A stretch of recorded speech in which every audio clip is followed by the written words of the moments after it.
to our community of practice today. We've got Erica Lundahl from the EmployAbility Clinic at USU. I'll be watching if we have any more people coming into the wait room. I'll let them in. But yeah, welcome. Thanks for being here. And Eduardo, I'll let you have the floor to do some introducing. Wonderful. Welcome to another community of practice. Good morning. My name is Eduardo Ortiz, and I work at the Institute for Disability Research, Policy, and Practice, IDRPP, at Utah State University. And together with my colleagues, Mindy Dokos and Holly Ennis-Poe, would like to welcome all of you to another community of practice organized by the Multicultural Disability Network and Training, MultiNet, that seeks better understanding of the challenges faced by people with disabilities. The intersectionality of disability and multiple social, economic, geographic, and cultural factors, among others, create complex contexts that need expanded conversation and learning opportunities, such as this community of practice activity. By the way, as part of MultiNetwork, we have developed other products. I invite you to look at the link placed in the chat. Our presenter this month is Erica Lundahl, who will talk about empowering employment for individuals with disabilities. Erica began working at Utah State University EmployAbility Clinic in January 2004 as an employment specialist, focusing in teaching pre-employment transitions in schools and supporting clients in achieving their employment goals. In January 2025, she was promoted to the program coordinator, taking over leadership of the program. Under her direction, the clinic has experienced significant growth, with the members of clients more than double and billing increasing by over 200%. In June 2024, Erica helped develop and launch a paid internship program for students with disabilities. This initiative has more than tripled the number of individuals served, has proven to be highly successful and sustainable addition to the clinic services. The program mission is to empower individuals to attain independence and self-sufficiency through meaningful employment. Before we start, I would like to remind you some ground rules for our community of practice. First, we would appreciate if you introduce briefly in the chat, writing your name, location, organization, and your role. Remember, this webinar activity is here to discuss, not to debate or argue. Also, any discussion should be focused and avoid side or deviated conversations. Keep an open mind and be open to learning something new. Avoid making assumptions. Be respectful for others. Listening is as important as talking. Ask questions to gain understanding and clarity. And finally, keep your mic mute during the presentation. A final reminder is that this community of practice meeting is also recorded. Saying that, Erica, the stage is yours. Thank you for being part of this activity. Thank you. Thank you, Eduardo, and thank you everyone for taking time out of your day to come and listen to this presentation. I hope that you get something out of it. We're going to go ahead and get started. So a little bit getting to know me. I started working here at the clinic in 2022 as an employment specialist. I then became the program coordinator in 2024. I am a wife and mom of 3 boys. These are my kids. Hunter's my oldest, Ryder is my middle, and Dylan is our youngest son. I also run Top Sports. It's a league for youth and young adults ages 3 and up here in Cache Valley to participate in sports with their peers. So I like to stay busy doing all this fun stuff. I wanted to share with you why working with people with disabilities is so meaningful to me and to my family. So in 2005, we took our son Dylan to his 6-month checkup. His pediatrician noticed that he wasn't meeting his typical developmental milestones. My husband always told me that the reason he wasn't is because I was carrying him around all the time. He was my 3rd and last baby, and I wanted to enjoy every little bit. So I didn't ever put him on the ground, and I just carried him all the time. And I was convinced that was why he wasn't rolling over, sitting up. But we listened to the doctor's advice and we enrolled him in the Up to 3 program up at Utah State University, where he started receiving occupational and physical therapy twice a month. It was during one of these visits that Dylan's physical therapist noticed that his right eye kept crossing. She referred us to an ophthalmologist, and that appointment changed everything in our lives. We learned that Dylan's optic nerve hadn't fully developed and that he was blind in that eye. At 10 months old, we went to Primary Children's for further testing with a neurologist. It was then revealed in an MRI that Dylan had an extremely rare brain malformation called schizencephaly, which affects fewer than 50,000 people in the US. Our neurologist let us know that the part of his brain that never developed was the part that controlled his motor on his left side. Our neurologist had very little experience with schizencephaly. He had only seen one other person in his entire career that had it. So he didn't really have a lot of answers for us. He didn't know what Dylan would be able to do and what he wouldn't be able to do. So he simply said, go home and enjoy your son. And this is when our journey truly began. We decided that we were going to do everything we could to help Dylan be all that he could be. We immersed ourselves in PT and OT and became deeply involved in his care. My oldest son started a support group online to help other families who had children with schizencephaly, as we were unable to find any resources at all online. We advocated for him to be included in mainstream classes with his peers, attended IEP meetings every year, often having to fight tooth and nail for him to receive the services that he needed to succeed. And before long, the principals in the Valley started referring to me as Erica Lundahl, the squeaky wheel. I made sure that everything got done, and if it didn't get done, I was going to make noise about it. So we did that. And, you know, I advocated for my son every single day. I also taught him to advocate for himself, to speak up, ask questions, and believe in his abilities. As a family, we always told Dylan that we never say, I can't, but instead, let's find a way. That mindset has shaped who he is today. After countless surgeries, therapies, the unwavering support of our family, friends, and all of his teachers, Dylan has become a strong advocate for himself. He uses his voice and his experiences to raise awareness, encourage others, and show people what is possible with determination and support. He is now a thriving 20-year-old. His disability primarily affects his balance, so he uses a walker, as you can see in his pictures. But there are far more things that he can do than he can't do. He is an incredible one-handed gamer, practices every day, hours upon end. He is passionate about fitness. He works at a gym here in Logan. He flies across the country by himself to visit his brother in California numerous times a year. He graduated with his high school diploma with the 2023 class of Skyview High School, and he is currently pursuing his dream of becoming a DJ. Along this journey, one of the greatest challenges that we faced was helping Dylan find employment. Like many of his friends when he was in high school, he wanted to apply for a job, but employers often dismissed him the moment they saw his walker.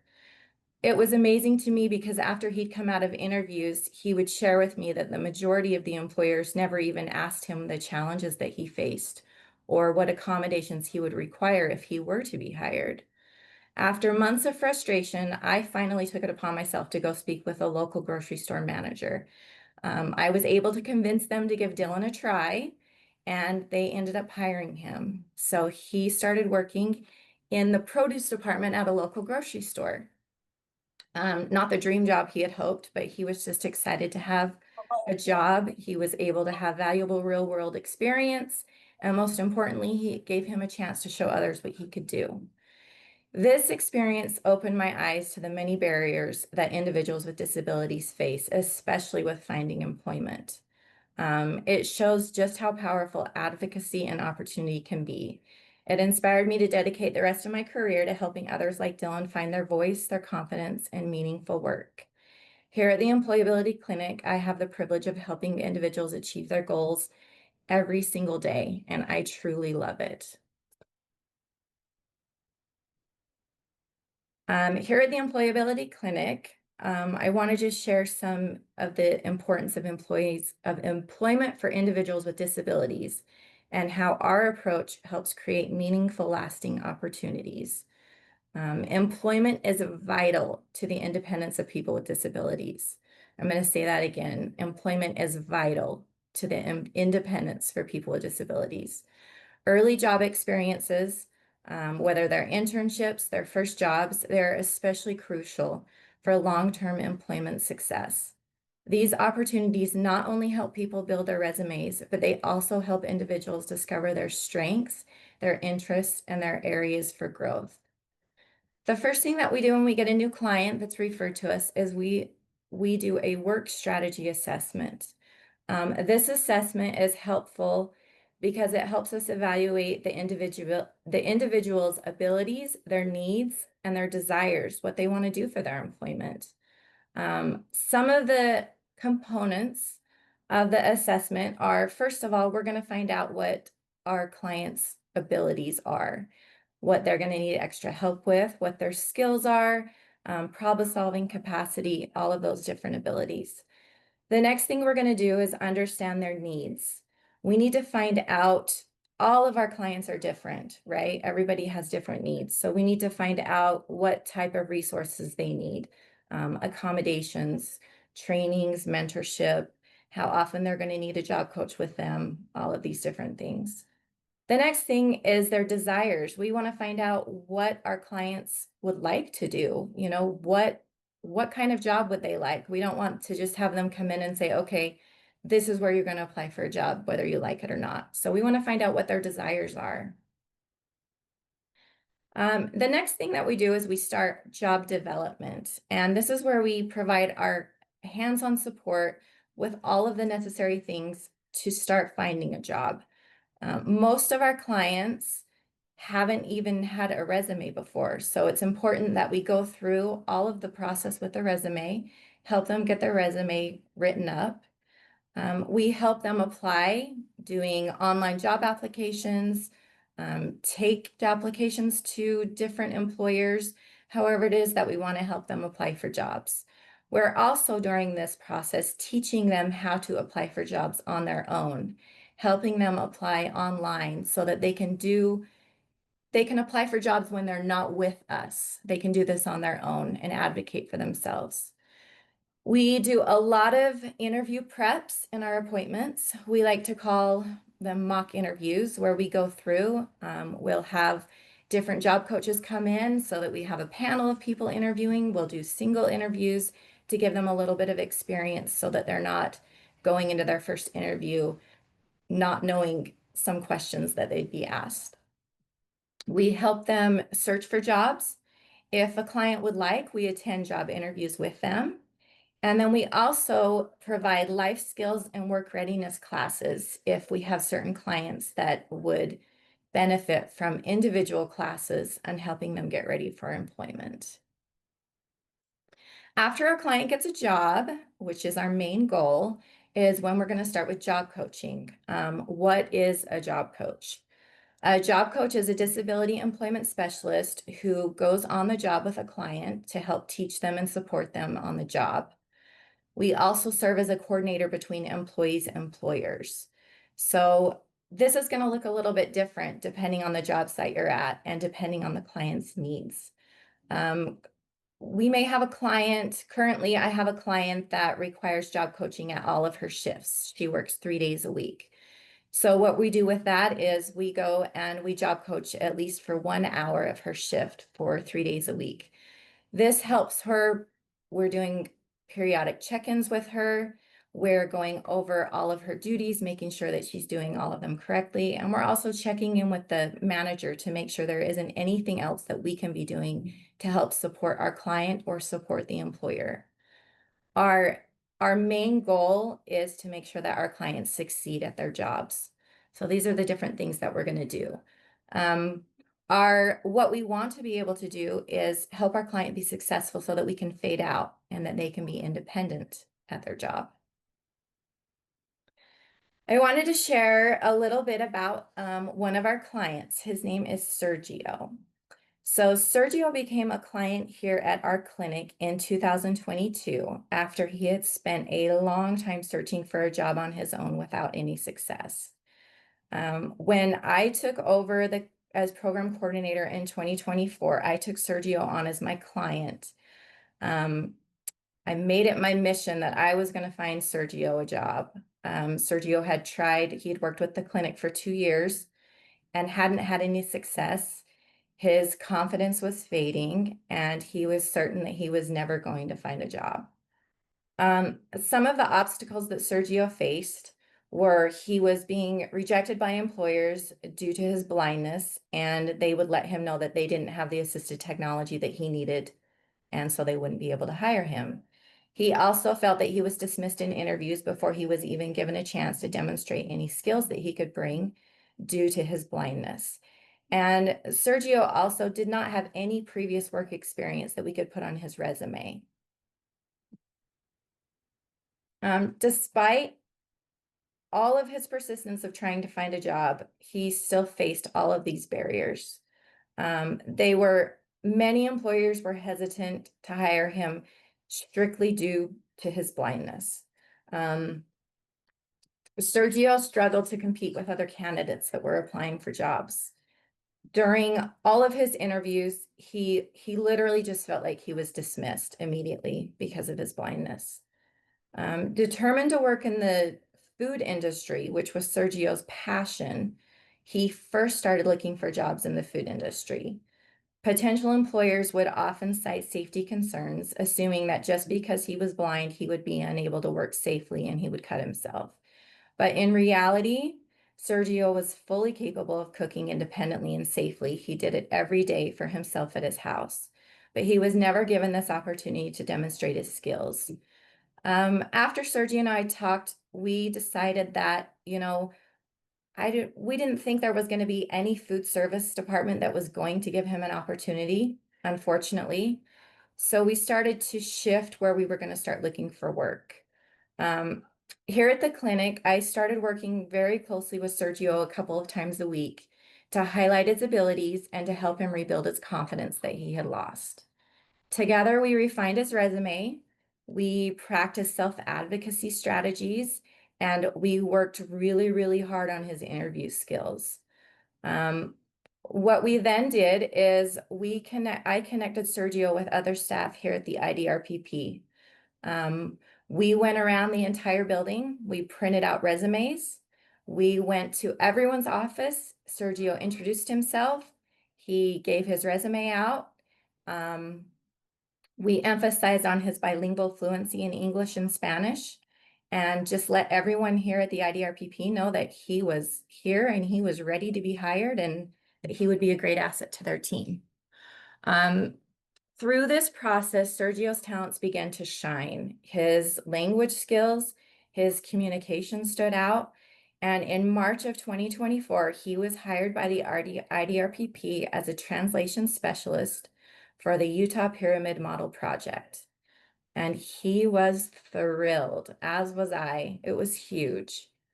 In his role, Sergio uses assistive technology to read documents, translate materials from English to Spanish, making valuable resources accessible to more families and professionals across Utah. Since he has joined the IDRPP, Sergio has blossomed. He just continues to excel every single day. His supervisors praise his speed, his accuracy, his initiative. And I mean, granted, this was not easy for Sergio. He had to learn a whole bunch of he got a new computer, he got new software, he got all of these new things, and he was so overwhelmed. But with the help of all of our job coaches here at the EmployAbility Clinic, we all worked with him and helped him. And now his supervisors praise him on his speed. He often completes assignments ahead of schedule, and they tell him that they're running out of work for him to do because he is so fast and efficient now. Sergio's journey is just a powerful example of how networking and opportunity and support by other people and the right accommodations can help talented individuals with disabilities not only enter the workforce service, but to thrive in it. And that is exactly what Sergio has done. Here is just a chart of our clinic. Eduardo talked a little bit about how well the clinic has been doing for the past couple of years. We have experienced tremendous growth, which reflects that we are expanding into the community and helping serve more people. As you can see, in 2023-24, we had 16 clients. The next year, we grew to 80 clients. And so far this fiscal year, we have already served 64 clients. So we are well on track to beat our record of last year. Something that I did when I took over as the program coordinator is I implemented a new service model. Before, we were all working individually with clients. And what I wanted to do is I wanted to bring us all together as a team-based approach. So all of our staff work together to support every client. We don't just stay with one client, because I believe that we all as job coaches have different skills and can help our clients in that way. So that's something that we have done, and it has been, as you can see, a huge success and has helped out quite a bit. Our team focuses on advocacy and empowerment, not only advocating for our clients, but we're teaching them how to advocate for themselves and how to become more independent. Last summer, we launched a paid internship program for students with disabilities. This program has been hugely successful. It's for students that are ages 16 through 22 and are currently students. They can be students in high school, post-high, college, trade school, anywhere as long as they are a student. We offer paid supported internships for these students with a job coach that works alongside them the entire shift. We focus on building their skills, such as teamwork, responsibility, and professionalism. This program encourages career exploration so that they can, see what they enjoy doing. Nobody wants to go and get a job and just take the first job that they get. You want to try a few things out, see what it is that you enjoy. This promotes independence and confidence with their hands-on working experience being out in the real world. And it aims to increase their long-term employment success because they're getting a chance to do an internship or two. We offer 3 internships throughout the year. We have a fall and a spring internship that runs for 10 weeks, and we have a summer internship that runs for 8 weeks. To participate in any of the student internships, all of the students must be clients at Vocational Rehab. Vocational Rehab is who we're partnered with to do this with. And, some of the challenges that we faced, although the internship program has been hugely successful, obviously we have some challenges. It's been hard finding job coaches to support the growing number of interns. Every single internship, we have a list of student interns that want to participate, and usually we are unable to accommodate all of them and have to put them on a waiting list for the next internship. And mostly that is because it's a hard finding job coaches that their schedule aligns with the schedules of when we need to have the interns working. Another challenge that we've had is we need some more employer participation. Currently, all of the interns are working at departments here at Utah State. I have about 20 departments that are willing to host an intern, but it would be amazing if we could find more departments that would be willing to host an intern. And as we're looking to expanding this program, we'll also be looking for employers outside of Utah State University that would be willing to host an intern. Here's a little chart about how our internship program has grown. So in 2024, when we started the program, we decided to start small. We were going to start with maybe 3 interns, but we had so many people that wanted to participate. We ended up starting with 5. The next 2 sessions, we grew and increased it to 7. As you can see in the summer, this past summer, it jumped all the way up to 12. We were able to have 12 interns because with so many students being out of school, we were able to get a lot more people that applied for the job coaching position. And then right now we're in the middle of our fall internship, and we have 8 interns that will be participating for that. And we are currently taking students for our spring internship. And right now we have 8 people that are signed up for that. So it's doing really, really well.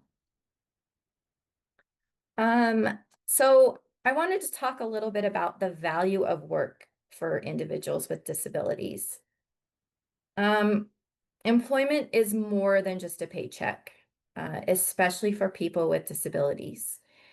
I can speak to that because that is something that my son Dylan would tell me all the time. He would tell me all the time, you know, Mom, it's not about how much I'm getting paid. It's that I'm out there and I'm contributing to the community.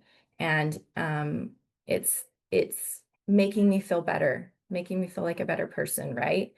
It provides people with a sense of purpose, independence, and belonging. For individuals with disabilities, meaningful work is a powerful pathway to personal growth, confidence, and social inclusion. It helps individuals contribute their talents, build connections, and experience the fulfillment that comes with being part of a team. Something that is really difficult for people with disabilities is when they get out of a school setting. When they're in a school setting, you're surrounded by people all the time. You're surrounded by teachers. You're surrounded by other students. And you have that social connection. When you graduate high school or you're out of school, it is hard to meet friends as an adult. It is hard for anyone. I didn't have this part written down, so I'm kind of going off here, but you know, it is hard. It's been really hard. I know it's been really hard for my son and some of his friends that he went to school with to be able to find some friends when you're out of high school. And having a job and having employment is so important to help build relationships and your social circle. I know that when my son got out of school, he suffered with a lot of depression because of this, because he went from having all of these friends and all of these people all the time around him to no one, right? Just being at home with me and my husband. How exciting is that? So it's really important that people with disabilities, when they have jobs, the social aspect is also huge. And so that's something that I want everyone to think about as well. Whether you're helping someone with a disability get a job, or maybe you have someone that's applying for a job where you work that has a disability, to maybe think about that also. You know, here at the clinic, we know that persistence is the key. Our team works hard to break down barriers for clients. Oftentimes we'll drive our clients to their interviews, their appointments, anything like that. We arrange trial work placements to see if an employer will let our client work there for maybe a shift or two to see what they can do. A lot of times this turns into them getting hired, so it works out great. More and more companies are recognizing that a diverse workforce, including people with disabilities, enhances creativity, innovation, and problem solving. Diversity strengthens teams and creates workplaces that reflect the richness in all of our communities.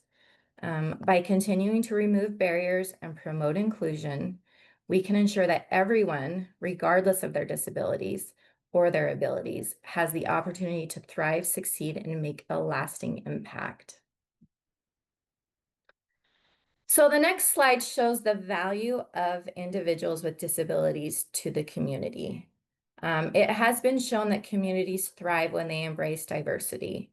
People with disabilities play an essential role in creating stronger, more vibrant communities. Some of the different ways that this happens is by enriching the social fabric. They help with connection and understanding. Driving innovation. They offer fresh perspectives that a lot of employers don't think about. They obviously boost the economy, expanding the workforce. They promote inclusive education, encouraging accessible learning for all the people that you're working with, and enhancing community engagement and fostering cultural enrichment. So by celebrating diversity through our shared experiences is very important. So what can you do? How can you support people with disabilities in your life that are looking for employment? Some of the things that you can do are you can promote opportunities. If you know of any jobs that are people that are hiring, share the job, share internship opportunities, volunteer openings, anything that you can think of that would match their interests. Encourage exploration. Talk with them about their career goals. Talk with them about their strengths, what they're good at, what they need help working on, some skills that they'd like to develop. Provide guidance. Ask them if they would like help with their resume. Ask them if they would like you to take a look at it and give your insight, give some pointers on their resume. Help them with their interview preparation. Ask them a couple of questions that maybe you would ask if you were conducting an interview, and see how they respond. Give them some constructive criticism back on that so that they can change their answers. Support skill building. You can create chances to help them develop in their teamwork building skills. Be patient and flexible. Everyone needs to recognize that each person is going to have different needs and accommodations. So be patient with them and also be flexible. Connect them to different resources. I would encourage anyone with a disability who is looking for some help with finding employment to reach out to their vocational rehab at the Department of Workforce Services. They can help with many things, including if you are looking for help finding an employment and a job coach, they can direct you to somewhere that can help you, like us up here at the clinic. And celebrate progress, acknowledge their achievements, and reinforce confidence every chance you can get. So here at the clinic, we have a team of professionals that are all ACRE certified that are helping transition age youth and adults of all ages find meaningful employment. So some of the services that we have are, we have supported job-based training. We do supported employment training. Like I mentioned before, we do our job coaching, and we also have a life skills, a social skills, and work readiness classes for any of our clients that are needing some extra help with these skills. We can teach classes on that. We also offer the paid student internship opportunity. And coming the first of the year, we will also be trained in customized employment. So in conclusion, I just wanted to tell everybody, thank you for being here. And the value of individuals with disabilities to a community cannot be overstated. Their contributions make our community stronger. They make us all more compassionate. And by embracing inclusion and accessibilities, our communities can unlock the full potential of all of our members and create a better future for everyone. I have my email and my phone number on here if anybody wants to reach out, if they have any other questions about the clinic, want to tell me that this was a waste of their day for what they were at today, anything that you want. And that is all I have if anyone has any questions.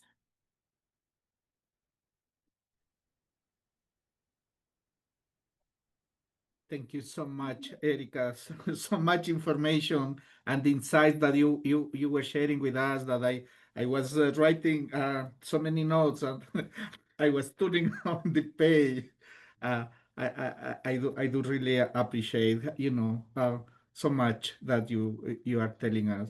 But I encourage it to the audience that that is the time that we can start a conversation to build this community of practice.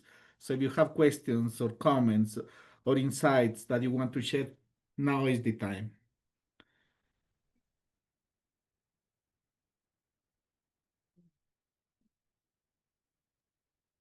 Maybe I'll get the ball rolling with this first question. Um, let's see, it was about language barriers. We had someone who registered to ask this question. How would you support someone who has a disability and doesn't speak English who would like to find employment? So the first that happens quite often. And I would say the first thing to do is to learn how each culture views disability and reflect their family's decisions and how they would like to proceed. Voc Rehab will provide a qualified interpreter. So we're able to conduct all of our meetings with an interpreter either on Zoom or if we can schedule in advance and in person. And also, it's always important to invite family members to come and attend any of our appointments. I think that that's very helpful, even if it's helping translate or just so that they know the process that's going on. Awesome. Thank you. I didn't know that about Voc Rehab. Makes sense though.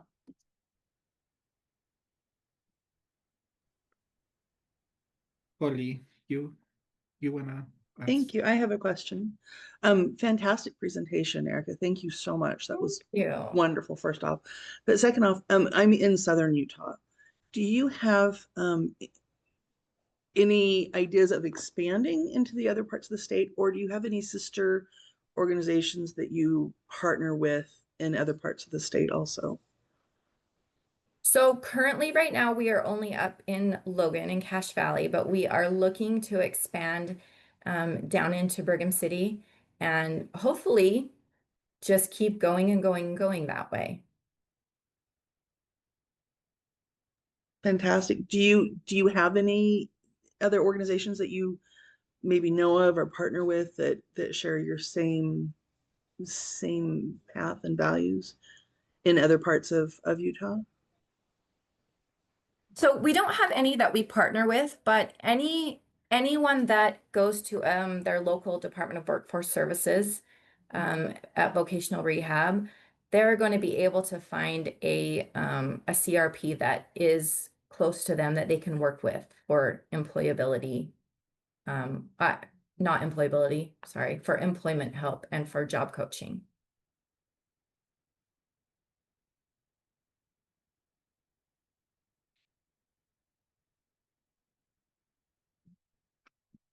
Wonderful. Thank you. Thank you. Thank you so much, Erica. It's been so informative and so helpful.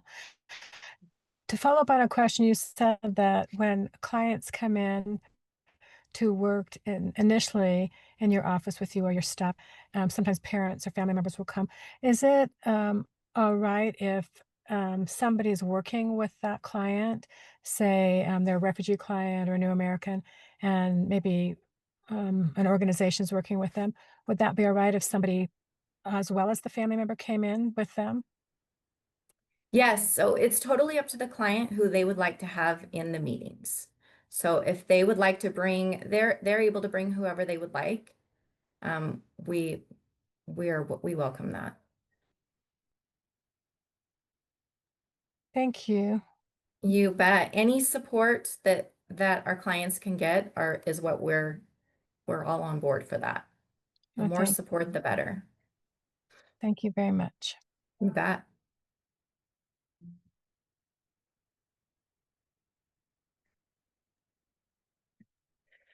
I have a question as well. Mhm.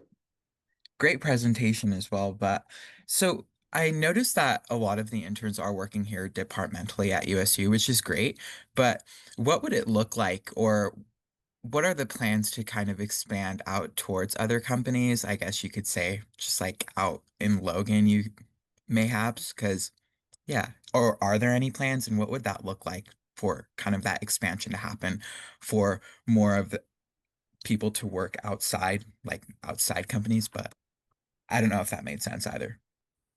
Yes, that did. That made a lot of sense. So right now we're looking at expanding out of Logan, so maybe down into Brigham City. So how that would work is that's when we would go to different employers, try to find, a range of different kind of jobs so that we have some different jobs that we can present to the interns that they can choose to go from, and just get a partnership with some employers who are willing to host an intern.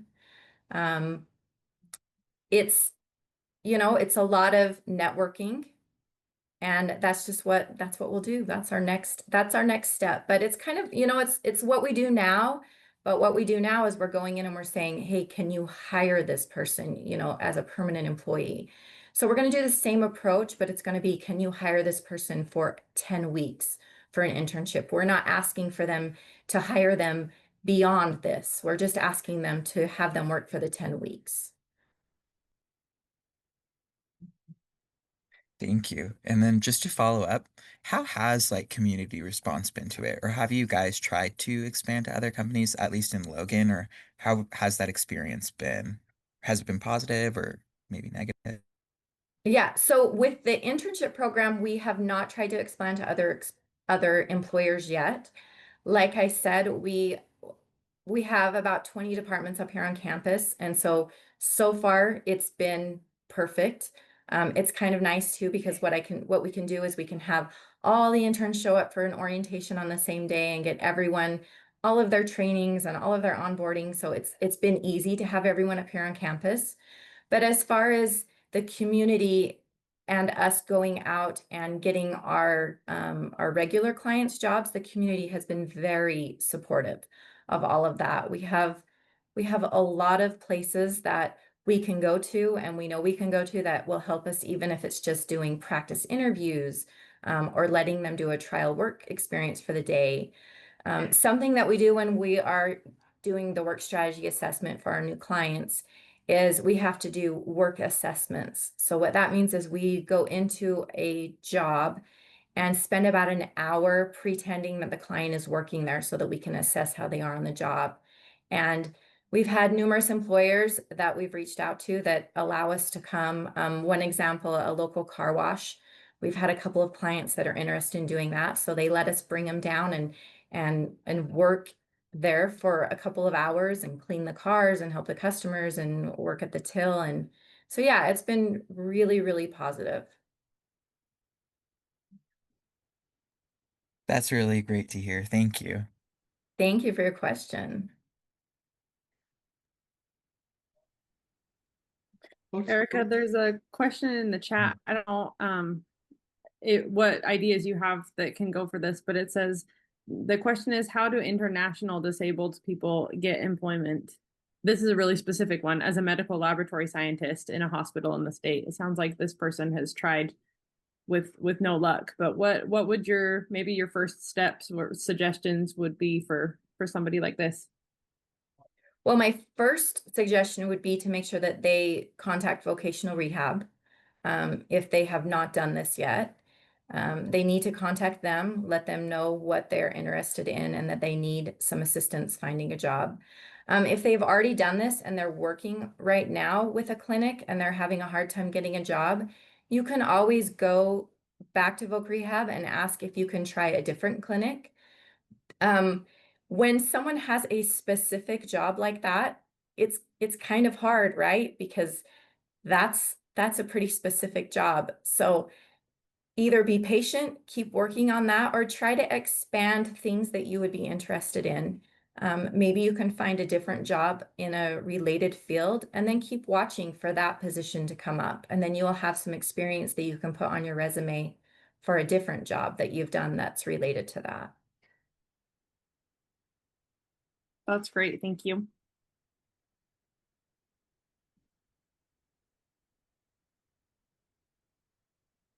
So many questions today. Any other questions out there? I love this. This is a great topic, Erica. So glad you're here today. Thank you.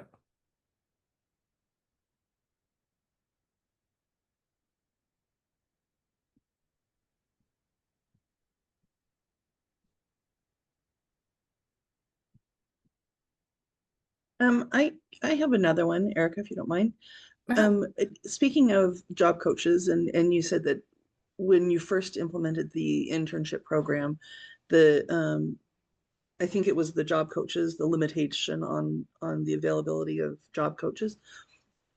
Do you have a program where the interns could then turn around and be the job coach? We don't. I would say 95% of the student interns that are participating in internship program are then looking for permanent employment with something other than being a job coach, right? So it's been really great because they've come and they've done maybe 1 or 2 internships with us, and then they go back to voc rehab and are wanting to become clients. So then they're coming back to the clinic and we're helping them find permanent employment in what they're interested in doing. And I haven't had any of them tell me they're interested in being a job coach. So that would be a new one.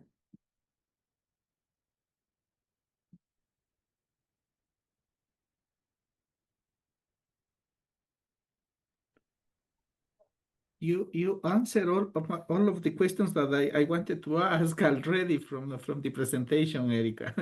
But one piece that I'm wondering it is about additional costs that in my the participants might have.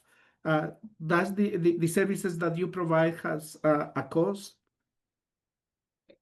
Nope. So it does not have a cost. That's why they need to go through vocational rehab. So vocational rehab, they are going to determine if a client has a disability and that they can benefit from our services. And once they've determined that, then vocational rehab pays for the cost of them to come up and get employment help, job coaches, all of that. There's no cost for the client. Thank you.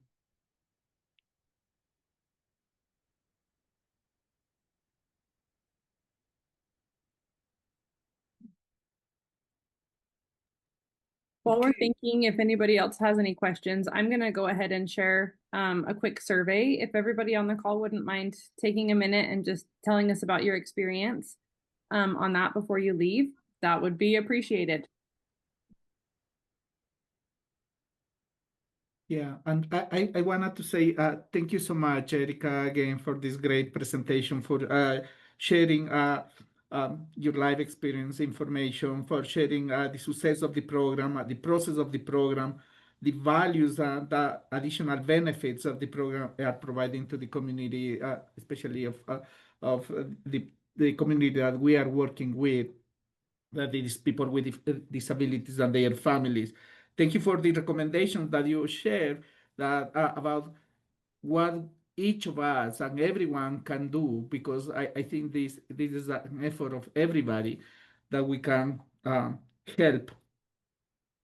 I think so much that you are sharing, and I hope that it is not the first time that you are coming to the community of practice of Multinet. I think the successful of your program is a great example of what we can do in a very positive and effective way. Thank you again. Thank you. And thank you everyone for coming.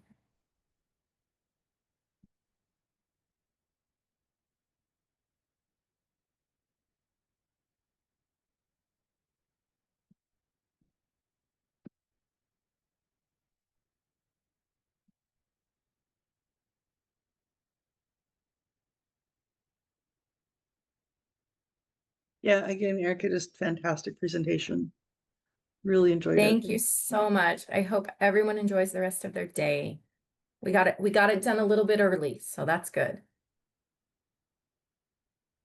But not terribly early. It was longer than 10 minutes. Yay. Yes, it was. It was a little bit longer, so that's good. No, it was so good. I really appreciated that you shared so much of your personal experience and moving you into this professional realm too, because that makes you so passionate about what you're doing because you have lived experience seeing how important employment has been for Dylan. So I just really, really enjoyed learning about you and also the clinic. I did not know everything that you guys do, and And yeah, your suggestions for supporting people getting into employment.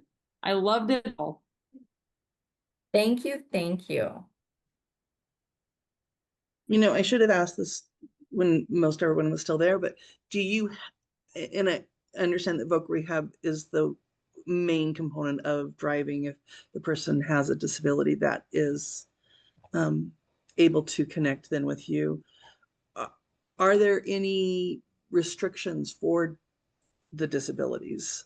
Just if they qualify with vocational rehabilitation, then they would qualify with you, with your organization? Yeah, so if they qualify with vocational rehabilitation, it depends on the severity of their disability. So what happens with our clinic is more of like a fading out, right? So we are not going to provide a job coach for them for the rest of their employment life. We want to fade out. So let's say if there's a client and their disability is so severe that in order for them to work, they're going to need a job coach with them every time, all the time they're on their shift for the rest of their shift.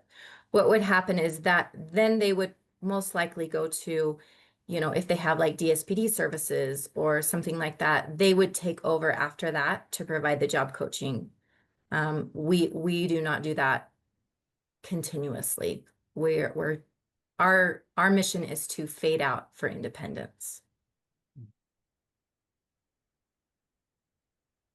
Also, Eric, now that we are at the point that we are talking about the program, what I was very interesting for me, the model that you are approaching now, and you think that it has been very successful, going from individual coaching to a group coaching. And I was thinking about all the strengths that this approach has. Do you have any challenges in the change of this new model that you are applying? Do they the people who are working on it need additional training? How much training do they need? How much additional efforts and resources brings this new model? We haven't really had any challenges. It's all been pretty positive. We have so many different people on our team that have their strengths. Everyone has different strengths. So if we have, someone that is better at doing resumes, we'll have them help the client with the resumes. Then when we're going into job development and looking for jobs, I like to have a couple different people help with that because everybody has different ways of looking for jobs, right? A lot of what we do we apply for jobs, and then what I like to do is take the client and do follow-ups. So one of the job coaches will go ahead and take the client to different places that we've applied for, take in a paper resume, introduce themselves. And then what works really great is that if we're all working together as far as doing all of these different things, it just makes it so one person isn't spread too thin, or if one person is sick, instead of having to cancel with the client, we're able to just have someone else see the client. And that's not how it was a couple of years ago when I started here. It was, if you were sick or you were on vacation, then you would just have to tell the client, sorry, we're not gonna be able to meet this week. Well, for some clients, meeting with you once a week might be the only time that they're getting any applications put in. So to tell them that they're going to have to wait a couple of weeks, that's a big hit. So it's nice to be able to, and we haven't had any problems. Everybody just is helping everyone, and we're all celebrating our successes together, and it's been really a positive move.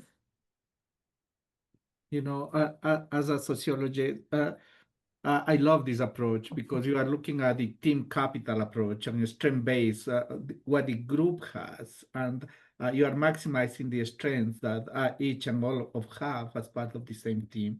I think it is fascinating how much you can achieve maximizing the strength of the whole team. Thank you for sharing that. Yes, thank you.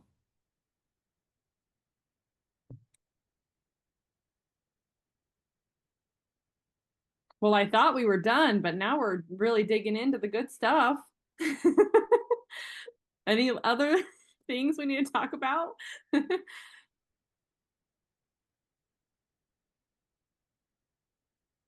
Okay, well, maybe we're actually Maybe done. we're done.